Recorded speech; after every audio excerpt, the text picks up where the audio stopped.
This program is sponsored by Valley Talk Live.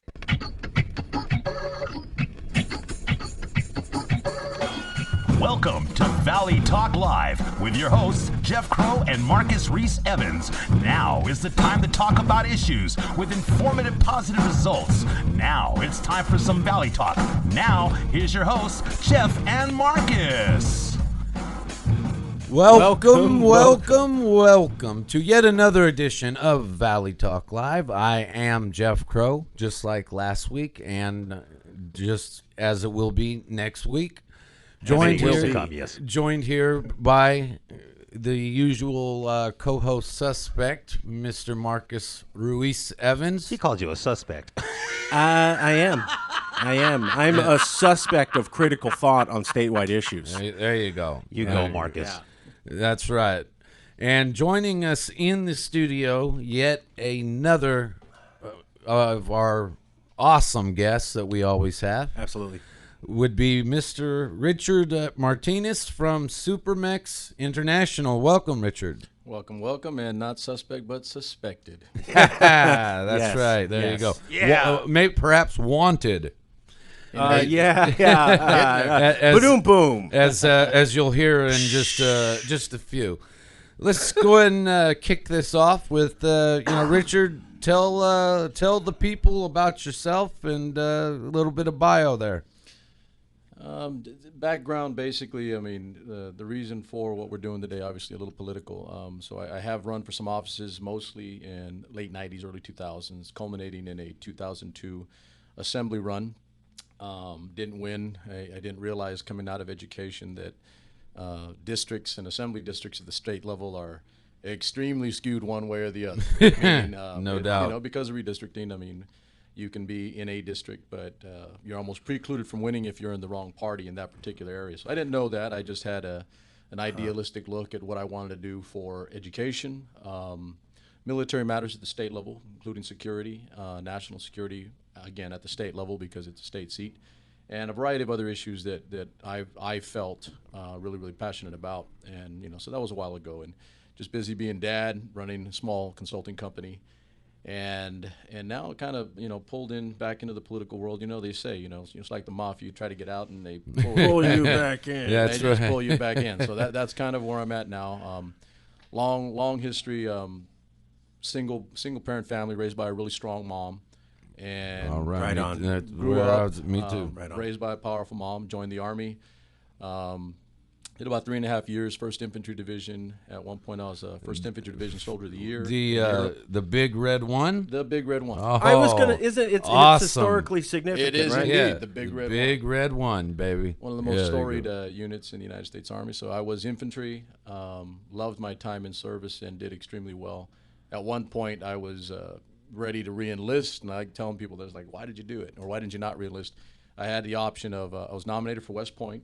Wow. Okay. For a little kid out of Highway City, that's a big deal. Oh, I'm sure yeah. most people think that. So That's a big deal anywhere, graduated- but yeah. from highways, hey. definitely graduated Central High, grew up in Highway City, nominated for West Point, and I had the option of going Special Forces or Delta Force, and I just had things to do outside in the real world with my mother and my younger brothers and sisters, and so I chose to leave service. And even though I think about it sometimes, I mean, there are possibilities. What if I would have done this? What if I would have done that? But Sure. absolutely no regrets. I've lived a really great life in a lot of different ways. So absolutely, upbeat and positive about everything we're doing now. Well, yeah, that's phenomenal. I love that. I've got my family has a long military history. Both of my grandfathers, Second World War. Right. In fact, one of my grandfathers was on the engineering team that made the Norden bomb site. Mm-hmm. Which, Oh, yeah. for those of you in the audience that may not know, it was back in the 1941-42. It was a state-of-the-art system, kind of a microscope in the air on the B-17s, and it would get closer than the average bomb back then, which was still, not like today where it's absolute precision, but very state-of-the-art for that era.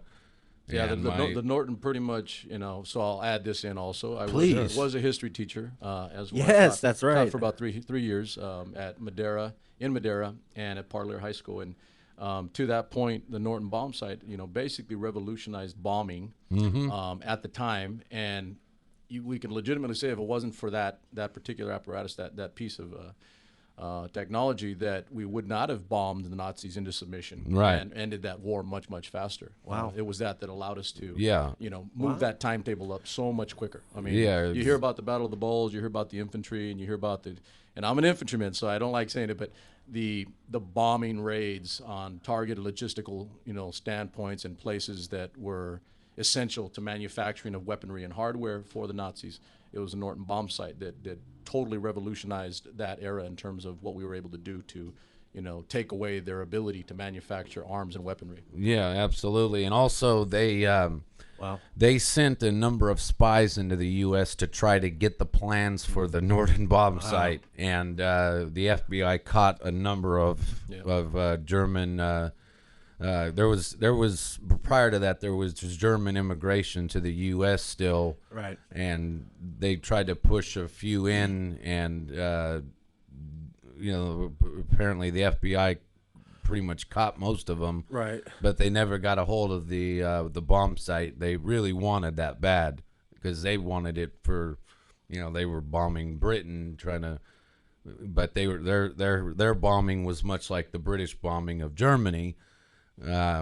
Nighttime raids, not really inaccurate. Not going for the arms factories and the sites that are actually going to knock somebody out of a war or put them at a disadvantage.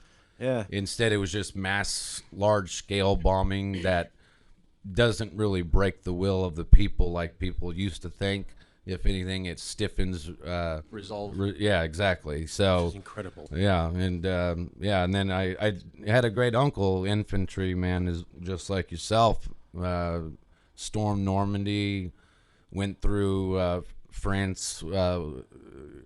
He was moved around and ended up under Patton, actually, Third Army, and they call it American Blitzkrieg because Patton was moving 80 miles a day some days. Yeah. And one of the few generals that German generals very much feared going against. And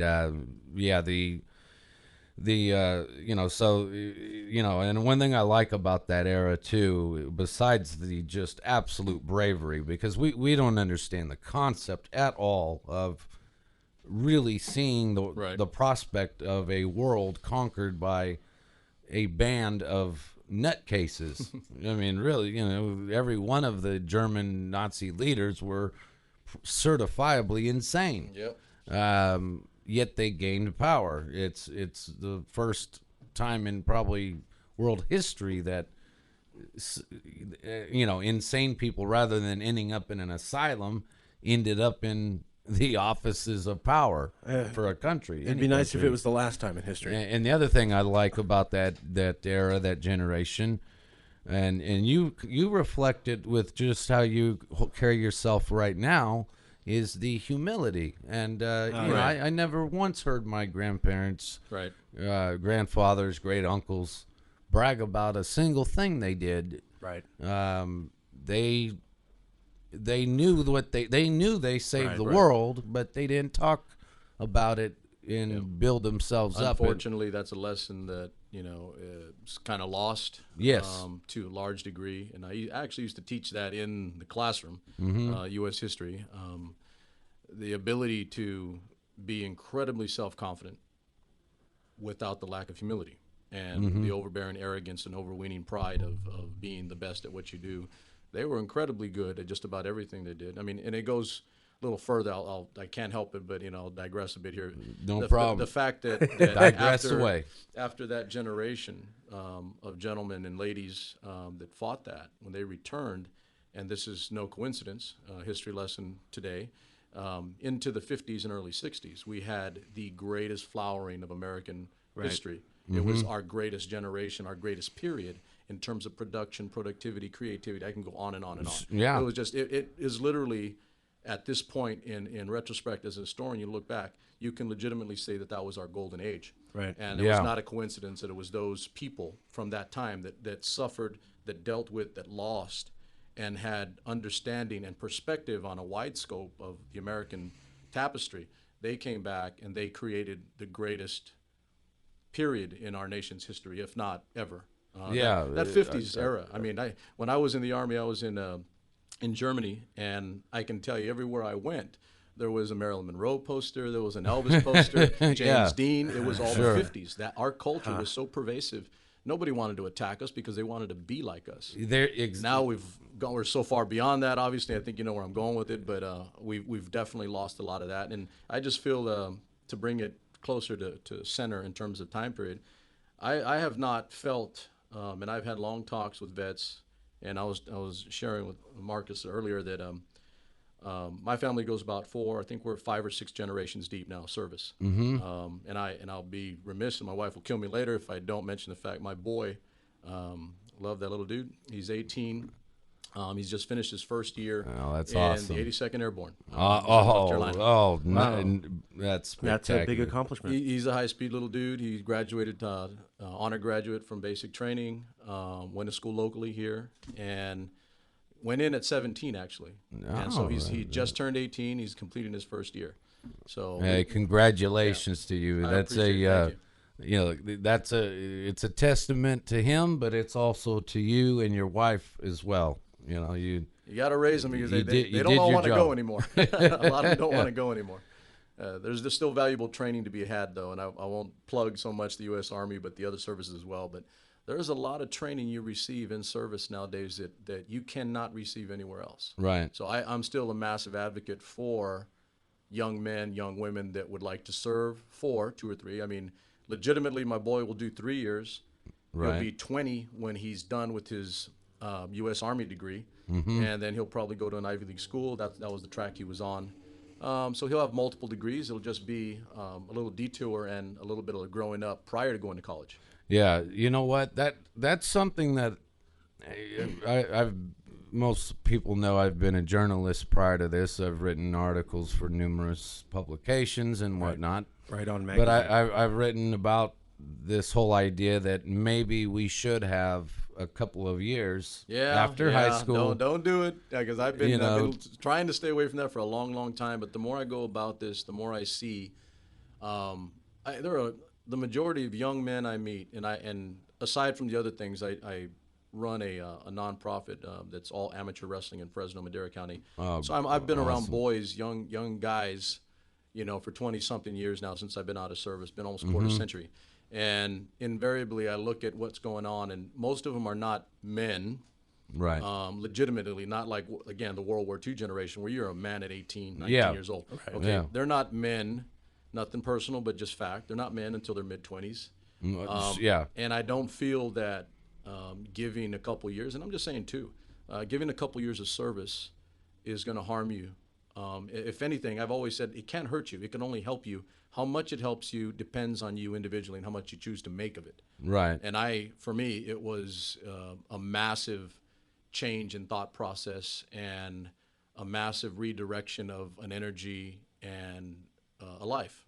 And so it helped me immensely. It channeled all my energy into a positive focus. And that's what I believe you get out of it. In addition to, he said, I don't like talking about what I did or did not do.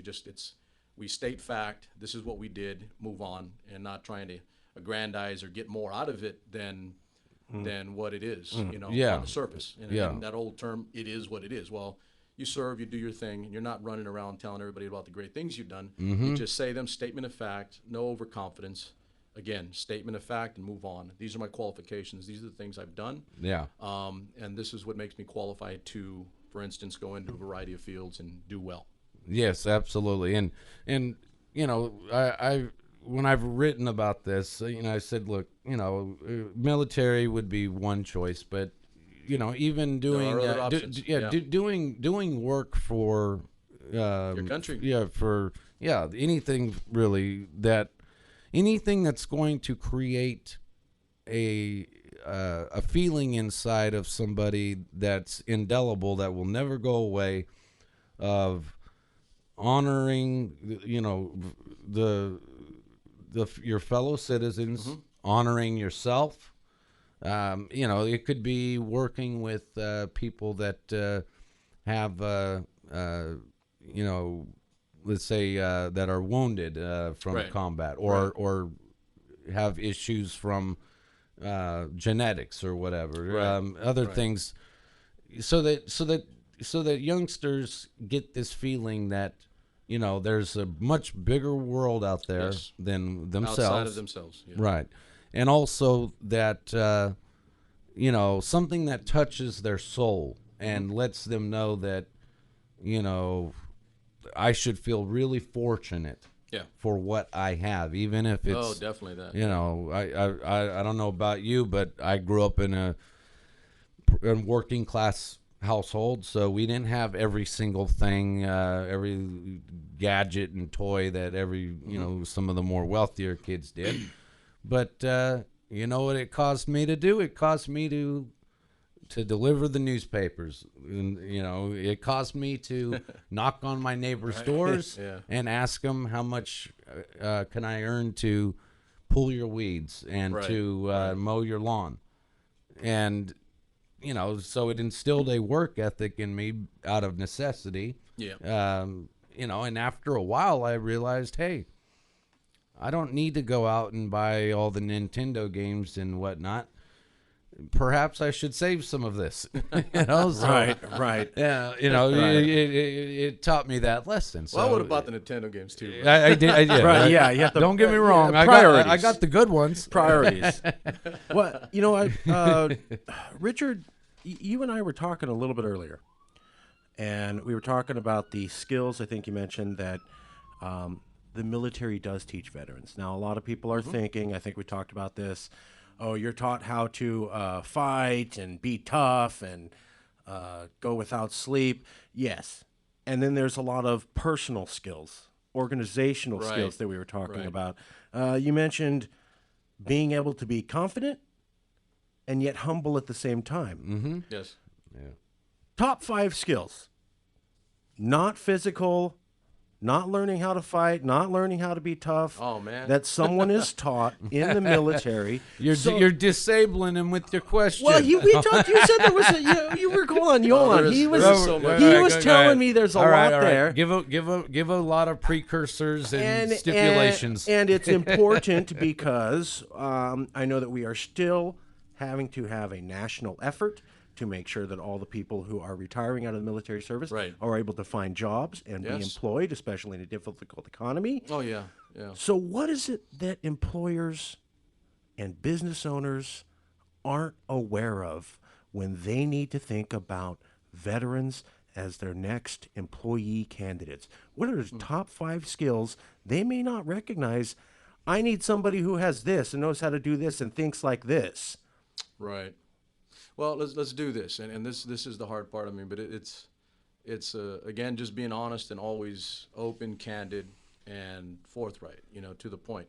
I have heard, you know, many employers and people with companies that have told me openly, okay, they need this skill, they need this skill, they need these people to be able to do these things when they return from service. Right. And then of course, you know, and this kind of a you know, an underlying, not joke, but kind of a running gag, you know, with a lot of vets is that, you know, we love veterans, and then when we get out, you know, there's not a lot of love because we need jobs. And We've talked about that. Yeah. We've talked you know, about so that here. some people may take exception to that, but if I'm inaccurate, then please school me. I'm probably going to win that argument though, because I can tell you this point blank. I have personally either coached or taught, you know, in the classroom or on the mat, in the cage, at least 25 to 30 veterans or current servicemen right now. Okay. And I'm dealing with finding some of those gentlemen, some of those young men, an avenue with which to pursue a living. You know, and I'll just say a living. I'm not even talking about career. They're just trying to survive, and they just want a job. That's true. Okay, they just want a job. So some of them are trying to go back to school, you know, to begin the educational process to make themselves more marketable in the form of an educational degree of some kind. Mm-hmm. But to get to, you know, long answer to the short question you gave earlier, you know, give some skills that are tangible. The reason I bring those things up is because I still joke with this with my wife. You know, we talked about this. We've been together, you know, about 20 years plus. Congratulations. And Congratulations. It went by quick, you know, and I'm not the flowery, you know, kind of guy that's like, oh, my better half and all that. I don't do all that. We are literally, we joke because in our house we're a unit. You know, we're a unit. Partners, and we are a unit. We all work in one fashion, moving us in one direction. That's myself, my wife, my son who's in the 82nd, and my daughter who's in 8th grade. We are all one working, malleable unit that is moving in one direction, fitting together. Hey, that's great. So that's how we work our business. But we used to joke all the time about how, you know, people, employers, or people that are looking for somebody, they say, you tell them as a, say for instance, a veteran, here's a skill, okay, and we can term it a skill, leadership, all right? That's the obvious one, right, that you know you get in service, and everybody knows that. But that leadership doesn't translate well onto paper in the form of a resume or background. And so invariably what ends up happening is you may have, you know, say somebody that just got out of college and he took 4 years of something, this or that, whatever it is, and he had a leadership course or maybe 3 semesters of this. And on paper, it may actually look better than what the serviceman has.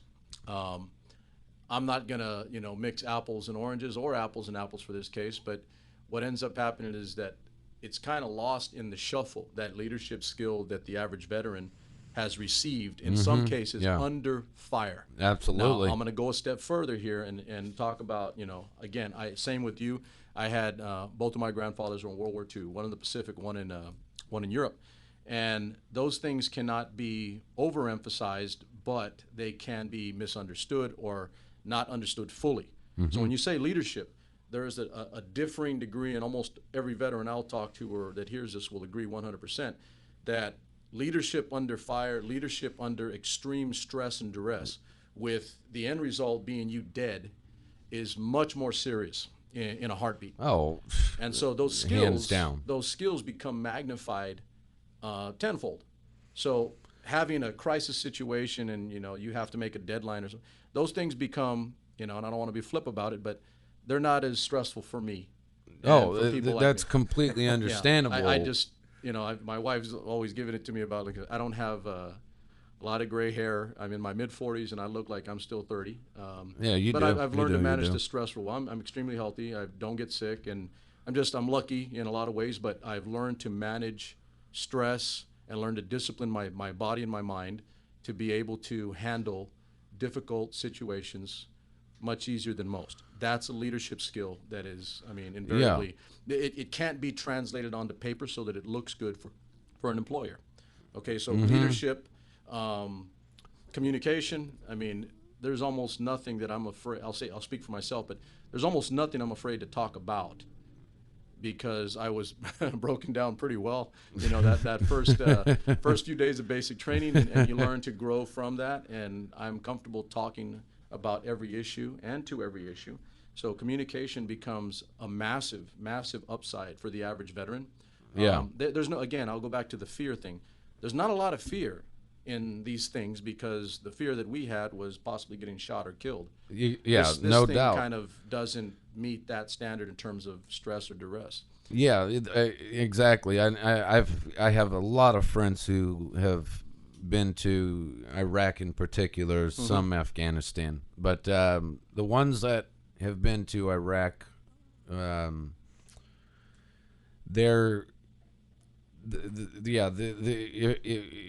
if they come back and, you know, there's sometimes some psychological issues, right? But if they, you know, if it's all dealt with, or they don't have that much of them, because I have quite a few friends who've gone and just came back, but yeah, they talk about a lot of what you just said, that when you're under fire or you're walking down a street and you know that an IED can go off at any minute, or a sniper can start, you know, can pick you off any second.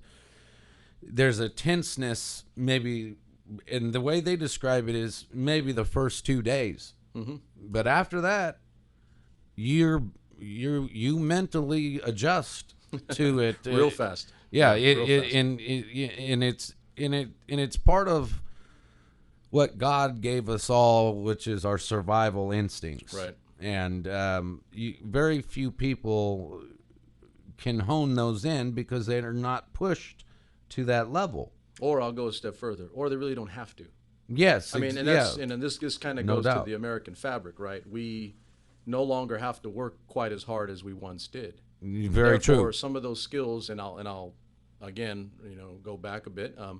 Some of those skills, such as humility, and the ability to think, honestly, openly, and candidly under pressure without thought of, personal gain, et cetera. Those things are kind of no longer as necessary because we've found ways over time throughout our history to now to be able to dismiss some of those things. And I won't go too far ahead because we can talk about this in a little bit, in terms of the political, but I have definitely noticed that over time since I've been out that there's not as much fear of repercussion when, the worries, you can say or do whatever you want. You can campaign negatively, and the worst they can do is slap you in the hand. They're not going to put you in political jail. Right. Okay, there's no political jail for you to hang out and throw the keys away. So most politicians, and it hurts me to say that term and word because the connotation is immediately negative. When I have a massive respect and love for the term politics, from its inception, democracy, Right.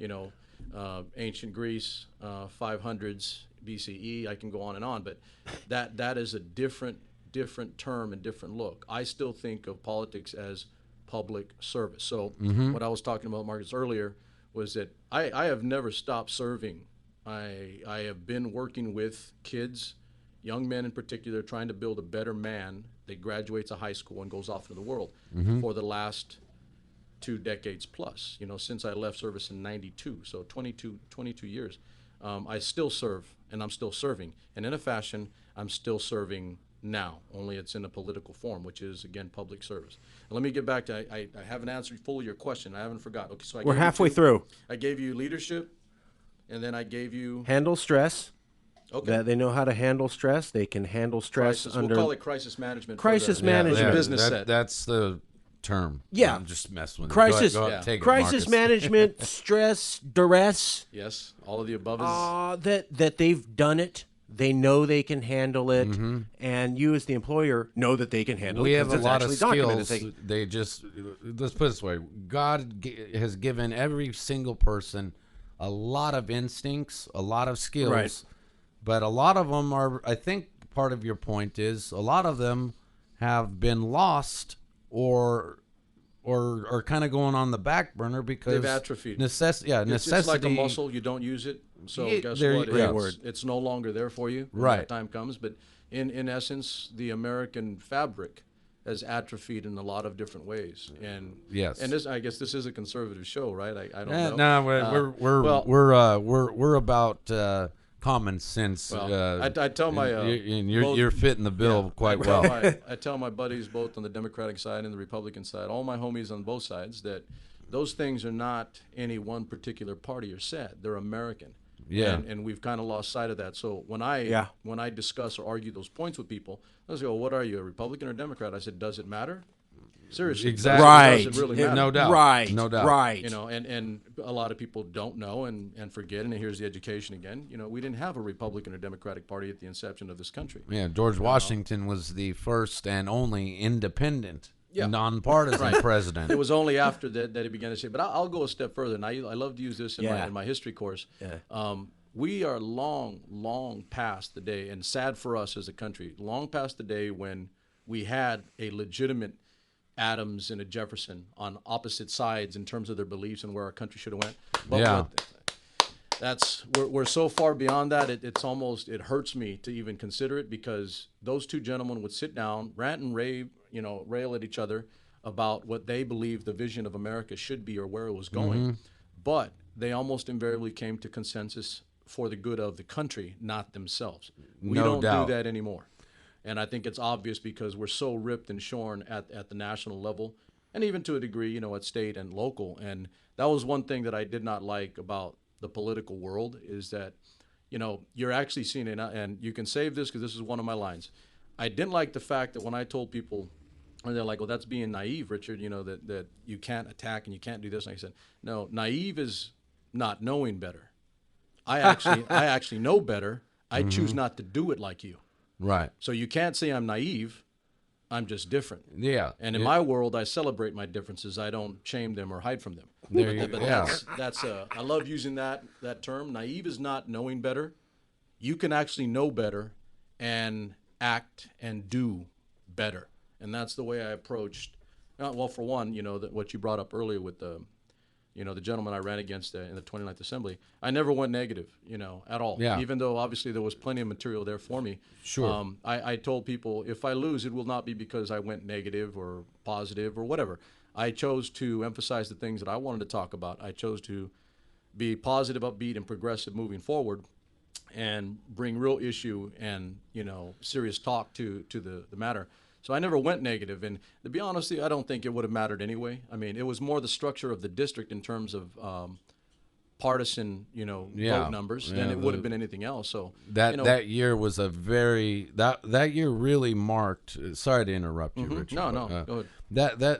Okay. You ran in 2002. In 2000, when they drew those districts. There's always been gerrymandering to some extent, but that particular year, it was just unbelievably partisan. Gerrymandered, actually bipartisan in a way, because what happened was Republicans in Congress wanted to preserve their seats. And Republicans had control of Congress, and so Democrats in the state legislature realized, well, hey, you do remember that well, then. yeah. The Democrats in the state legislature were like, well, it is the Republicans at the congressional level that can bring home the money that we can use for our careers. Right. So Republican incumbents cut a deal with Democrats in the state legislature to ensure that certain Republicans who had, we'll just say, had seniority in Congress, as such more power, were secure, made sure that their districts were very safe, and in exchange for the state districts being drawn in such a way that would guarantee a Democrat majority, and Republicans would have certain seats that they would be guaranteed as well.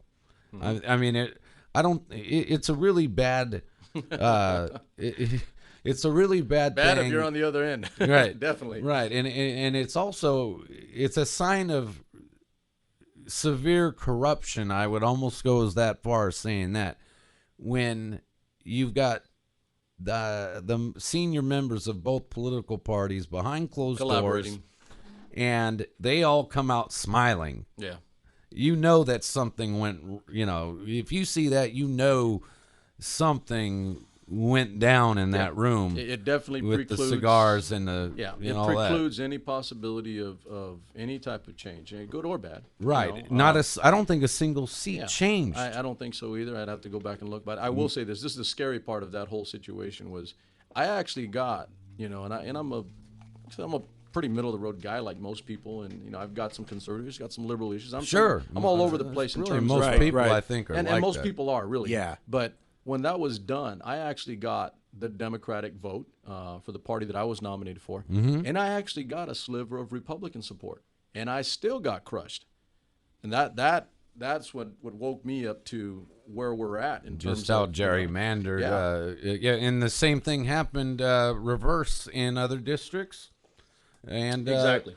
And really, I follow politics very closely, just like you do, and I'm sure. Unfortunately, I wish more people did, because I think you and I would have some very, very fun discussions and lots of agreements. We'll be here all day on politics. Let me definitely answer these no questions. doubt. I hate people that don't answer my questions. Go ahead. So take care of that. There's a multi-part. Well, you got. I mean, I think you're. I can give you a variety, but I want to give you some concrete ones so that you can turn around. Go. Well, I mean, you said humility. You said communication, being able to talk to almost any type of person on any Crisis issue. management. You said crisis management. That is huge. And that they tried and true. That if you're an employer and you're looking at a veteran and they're able to talk about, yeah, I got people to work together on a complex task and ordered different people to do different things and moving parts while being shot at. That's actually a little bit of what we were talking about just prior to the show. Okay, so I'll give you 2 more, and that'll give you at least 5 because we can be here all night. Definitely one, loyalty in a massive way, where if you take care of that person, meaning you provide them with an adequate work situation and you treat them with a little bit of some respect, not just for what they've done, but like you should treat any employee or any person in general. Absolutely. Professional courtesy as a minimum, and self-respect for yourself and that individual, as a must. In my case, that's what I would believe would be absolutely essential. But they can be extremely loyal to whatever that entity or organization is, or you individually. They will, I won't say literally kill and die for you. Obviously, they're beyond that once they've moved out, but they will literally go to the wall for you and go to bat for you. Always have your back. I mean, literally. So loyalty by itself, and I hear that all the time from companies and organizations that I work with, and that we're building them a leadership structure. And they say, well, I want loyalty. I want loyalty. You guys in the military know how to build that. I said, well, it's really simple. There's not a secret art to this. You got to be who you say you're going to be. Right. And you got to be fair. And I said, and more importantly, you got to take it for your team. If you're the leader, and I'll use this analogy, and this will be that one more. I was taught this like within the first month of the unit that I first went to in Germany, 4th to 16th, the infantry Charlie Company, 1st Infantry in Göppingen, Federal Republic of Germany back then. I was asked if we went to the chow line. We were out in the field, and it wasn't, the typical barracks and, go up to the mess hall. But we're in the chow line, and they roll out these nasty-looking critter things with containers and some stuff that they're going to lay out on your plate for you, right? And one of my, I think he was a team leader. He was older than me, and he was already, a specialist E4. I was brand new. I was an E2, just got out of basic. And this guy was in front of me, and he was getting something to eat. And then I was after him, and then almost toward the end, actually. And then my squad leader was coming in after me, the E5 sergeant. And there wasn't much left in terms of, this one particular thing. It was like a kind of beef stew thing. I don't know what they call it, but I ate it. It was, hey, you gotta chow up. But there wasn't a lot left, and I think there weren't as many potatoes in it or whatever.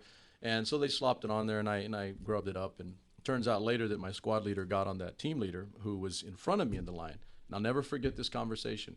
He told him that if you cannot wait for your soldiers to eat, and you have to be in front and eat before them to guarantee you're going to get your food, then you're not a leader. And so the guy was just looking at him like, what do you mean? And he goes, well, if you're a leader, you make sure your people are taken care of first, even if it means, and then his argument was, well, there was not going to be any left. And he goes, then you're not a leader. And if you're not a leader, then and if you want to go to the front of the line and make sure you get to eat. Now, obviously, gentlemen, you're seeing the analogy here on a larger scale. Right. If you're not okay with suffering a little bit, hurting a little bit, not starving, but going without a little bit, right, the American fabric, right? So, if you cannot do that, then you're not a leader. Right. And I want that to, for your listeners, I'm deadly serious about that. If you cannot suffer for your people, if you cannot give of yourself, even to the point where it will hurt you, in most cases, in some cases now here, financially, may hurt your bottom line, you may not make as much money. If you cannot take care of your people, you're not a leader.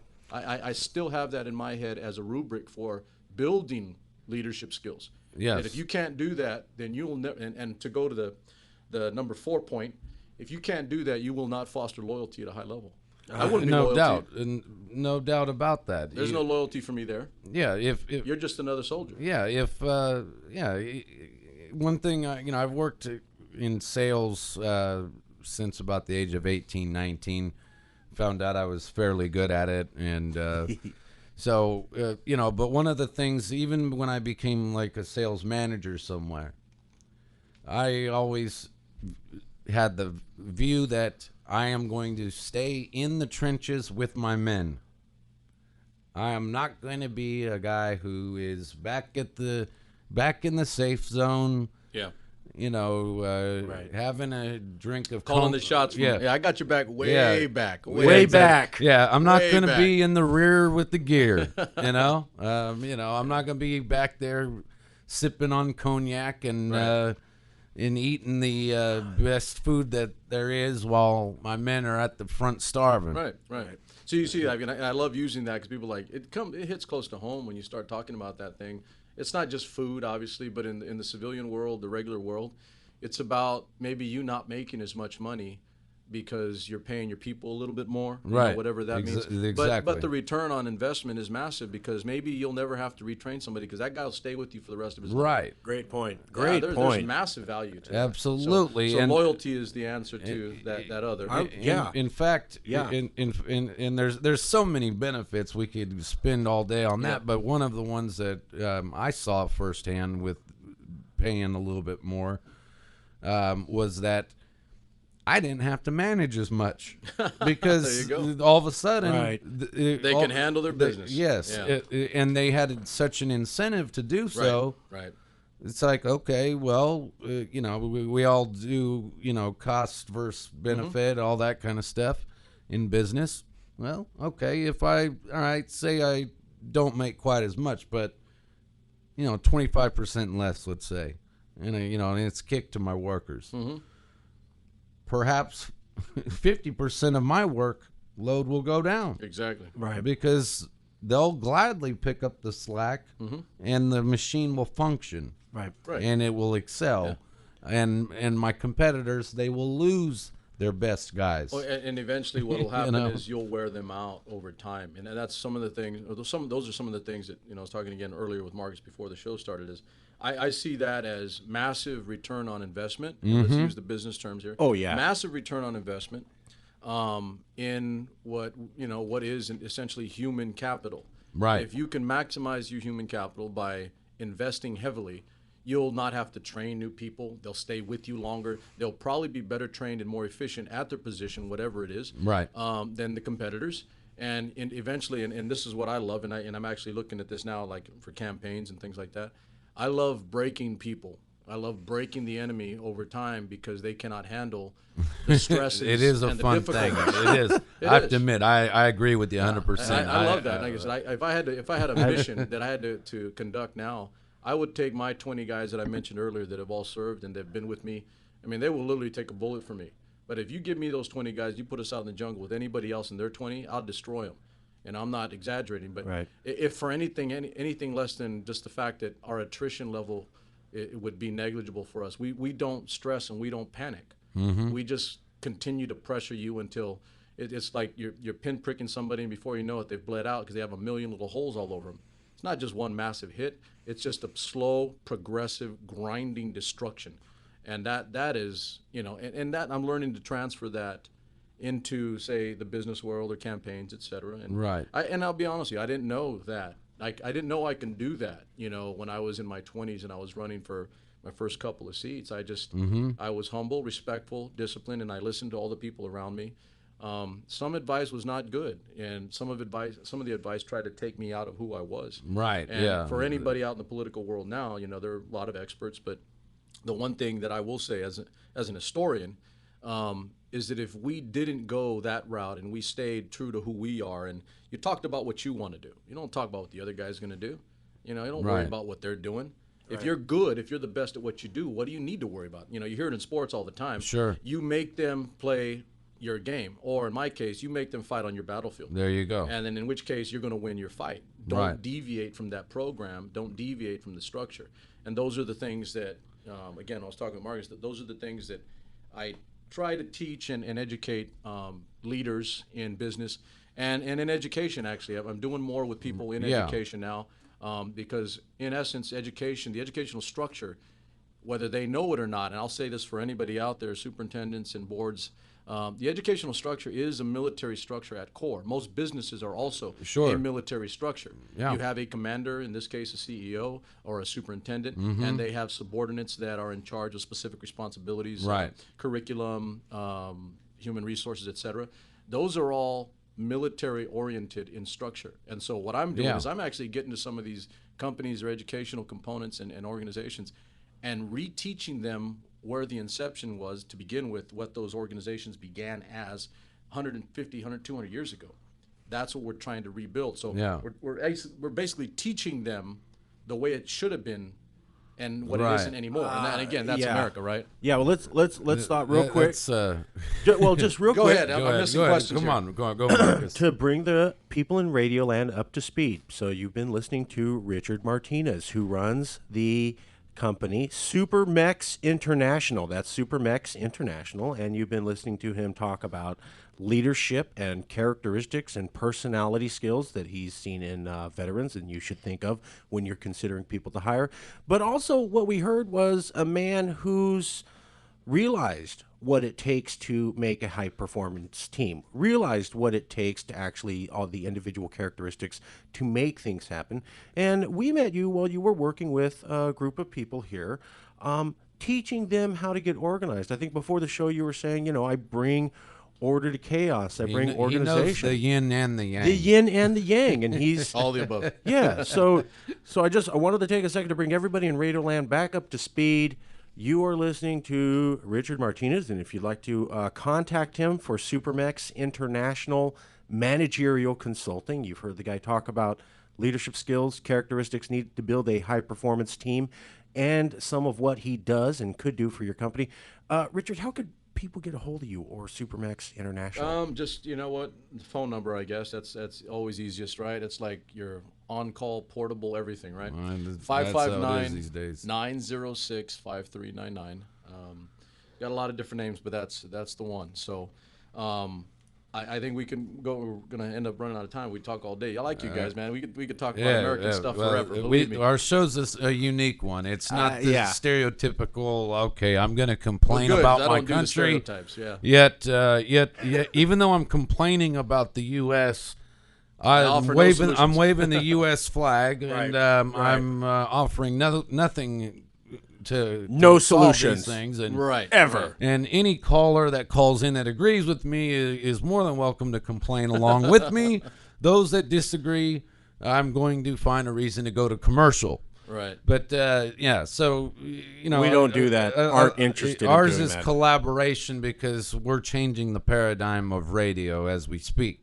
And I'm digging on that because that's segue. I'm trying to, at least in my own corner of the globe, change the paradigm of what the political world is currently. And I'm going to give you a number 5 if we haven't got it to the earlier question. Okay. I'm giving you. I tell people that I'm giving you the long answer to the short question. You asked me for 5 things. I'm giving you 5 answers. There you go. Okay. The last one is learning to be mission oriented and mission objective in terms of how you approach what you do.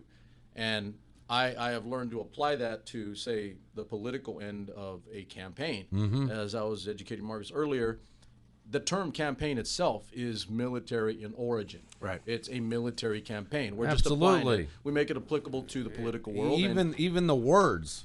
Exactly. Going door to door. That's your ground war. Your ground game. That's a term in the political world. Ground game. Your ground game. You're the going on the airwaves. That's your air war. Yep. That's the Air Force right there. Listen, in my world, the military is all over, baby. You just need to re-educate yourself on it. So, exactly. Doing this type of thing for I'm with that. What we're doing in what for us is the Four Horsemen campaign. There we go. The Four Horsemen. Right. It was the wanted sign that we got a little bit of buzz off the weekend. Like I said before the show, that was brilliance. I'm a PR, public relations, advertising, sales, marketing type guy. And when I saw that sign, I said, there are some winners that are on that sign, and there's somebody behind that is a winner. I was there when he said that. That's yeah. Outstanding. So I'm proud to meet the winner. Well, we still got to win. My guys call me the mastermind. We put together the campaign, and we're moving in a direction. But it was an idea. Obviously, it wouldn't have worked if I had 2 horsemen. Yeah. Maybe we'd do Butch and Sundance. You could do if there was 3, you could say the Musketeers. But it could be a variety of things. But obviously, I mean, I draw on and I taught my son this growing up. And it's in our house, our unit. We have right. a massive, massive library with which to draw from in terms of analogies and examples and history. That's what it is. I mean, I drew on, for us anyway, an ethos or a mythology of the Old West and things in it. What I'd like to do is, to that point earlier about mission objective, building a campaign structure with component parts that lead to one direction, and that direction, or the clear objective, is defeat your enemy on the day November 4th. Well, that's right. right. The clear objective, okay? And so I've given the Four Horsemen, who are each running their own, disparate campaigns individually, a synthesized look at the four of them coming together to change the district that we live in and the direction of the district we live in. And we're doing it, and I want to make sure that I'm 100% perfectly clear about this.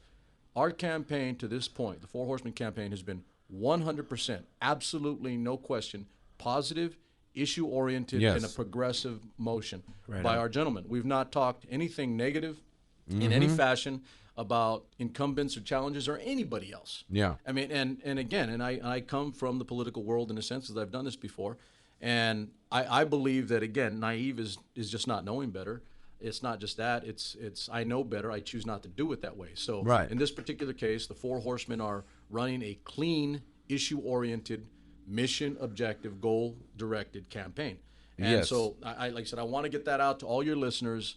And I'm going to say this in advance. I definitely want to get this out before the show's done tonight. If at any time, and I'm going to say this for my guys too, if at any time there is a negative, cast from my guys or somebody else, and this is the chance to shift that paradigm. Okay, we know it happens. It always happens in just about every race. School boards not so much, because it doesn't garner as much attention as some others, and you can't spend $30,000 buy on media to put it on overnight. Sure. That's different. Okay, the dynamics of the dollar amounts are much different. But I've told people, and I've talked openly with people at the door myself, and one thing that we're going with in our district, Central Unified, is that if somebody goes negative and somebody attacks another, you're voting against that person. That's we're funding, or we're not funding. That's probably we're funding, at least in the sense of intellectual capital up front. We're funding intellectually up front a backlash to negative campaigning. So I'm saying that on the air, and I'm saying it right now. If there is negative campaigning or somebody attacks one of my guys, I'm telling you to vote for those guys, because we're not going negative. So we all say we know what's going on. We all want positive campaigns. I'm placing the onus squarely on the average American voter. In the country I love, I'm putting the onus on you. If you see negative campaigns or somebody's attacking one of my guys, then make sure you go out and you have even more impetus to go vote for that person. And I'll go a step further. If one of my guys does that, I'll be the first to not vote for them and not support them. There you go. Exactly. Lead by example. Exactly. Okay, to me, that's the American way. I mean, you can be strong. Strong doesn't mean you attack somebody and you have a thick skin to take their retaliation. Strong is actually not going the easy route of taking shots at somebody because there's a shot to be taken. I mean, if I looked at everything that I could have done over time because it was easy to do, I wouldn't be half the man that I am now. Yeah, exactly. These characters in politics, and this is what turned me off from being within a party structure. Or part of a lot of the campaign stuff that involved partisan races. Non-partisans are a little bit different, like you said. Was that negativity, and I saw I was surprised as can be to hear some character, I'll just say, actually had the nerve to complain and label, go to that R word, the racist word. Well, you could imagine on my end saying, shocking, saying it was, that it's it was. My goodness. I mean, and we're not. You know what? My belief here is that we shouldn't even give them that much of our time. And I kind of talk about I'm on that end. My gentlemen, they were all. It wasn't a personal attack on the gentlemen, the Four Horsemen. And so we're clear. I mean, the Four Horsemen are Area 1 Kid Granda, like that, huh? Yeah, I love Cesar the it. Kid. Yeah, the whole You thing. guys gotta I love mean, the names. I See, got. I it's- put one. I asked Rama Dawar, one of the other guys. I will leave I you. wanted a You know sign what you for want? my yard. I don't I'll live tell in you what. Central. I'm gonna give you. They're like they're wanting us to autograph them now. They want I, autographs. I did tell Yeah. Rama. I told Rama, He did. who's running for Area 7, right? Area 7. I told Rama, I said, you're going to sign this thing when you get. That's what I'm talking about. Yeah. So it's Area 1 is Cesar the Kid Granda. All right. Okay. The Area 2 is Ruben the Doc Coronado. Nice. Yeah. Area 4 is Richard Shotgun Atkins. Shotgun Atkins. Okay. That sounds. And then of course the one that they they tried to make an issue of was El Rama. Yeah. And they're like, where did you get that? And I was like, well, you know what? Rama and I talked about this initially, Rama Dawar, Area 7, and we talked about it, and he was, we were going through his numbers. We're looking at his precincts in his area. I mean, you have, a high count of Mexican-American, voters. And he knew that because of his council race, he came in, I think it was third. Yeah, third. And, he was advised or consulted, he had to really pick up that, Punjabi Indian community. Right. And he did, and I no question he got that, but obviously it wasn't enough. And so we simply came up, we did the math, and we said, okay, that's not enough. You do realize that, right? And he goes, well, I'm going to listen to you, whatever you say, you're Supermex, whatever. And so he goes, Supermex knows best. We'll make it a TV show. Yeah, so Supermex knows best. I like that. Maybe we should have that. Yeah, I tell you what, it'd be a different world if we had my values implemented. Be back in the 1950s. So we talked about it, and I said, okay, we need to, he resonates really, really well with the average Mexican-American person. Wow. Yeah, that's my son. Oh, that's cool. Oh, I'm gonna have to his call son's calling in. Yeah, you better call him back in about a minute and a half. I will call him in. It's okay. So he resonates really, really well in the Hispanic community, Mexican American community in particular. And I'm sitting there and I'm like, okay, he was gonna, we were gonna wear the gear, and I'm like, you know what? And this is just straight, me growing up and say, homie, you like one of us. And I'm like, okay. And it goes, am I? And I was like, yes, you are. I said, you know what? El Rama. Exactly. And listen, in the Indian community, Rama, the name is an incredibly, incredibly powerful name. The Ramayana, I can go on and on, a history thing again. Right. But it's an incredibly powerful name, and it just sounds good in Spanish. It just does. Oh, yeah. Right. So we ran with it. We did it. Sounds like a bullfighter. Yeah, it does. So to me. I'll say this point blank. It did hurt me a little bit, personally. Not so much that I can't continue. Obviously, I think that's never going to happen. But it did hurt me that the racism word was brought up. I'm about the least racial guy that you're ever going to meet. No doubt. Yeah. I didn't give myself to the country to be racist. So, exactly. Thank you, gentlemen. We appreciate having you on, and we will definitely continue the conversation. Yeah. By the way, folks, he has a Superman with an M in the middle. We'll talk to you next week because we are.